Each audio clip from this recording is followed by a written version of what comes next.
Breaking news. Taloda येथे घरफोडी. 80,000 रुपये किमतीचे सोन्याचे दागिने लंपास.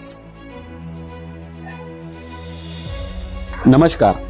तळोदा येथील रामकृष्ण नगर मध्ये अज्ञात चोरट्यांनी घरफोडी करून सोन्याचे दागिने लंपास केल्याची घटना घडली. गिरीश रोहिदास चौधरी हे कुटुंबियांसह मध्य प्रदेशातील शिवोर येथे देवदर्शनासाठी गेले असताना चोरट्यांनी संधी साधली.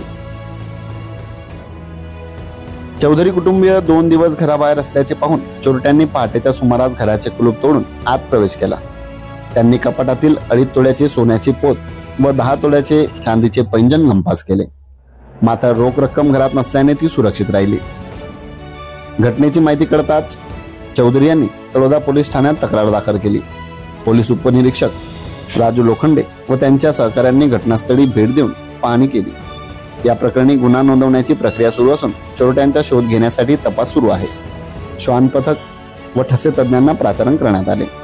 या घटनेने परिसरात भीतीचे वातावरण पसरले आहे. तळोद्यातील वाढत्या चोऱ्या पोलिसांसमोर आव्हान बनले आहेत.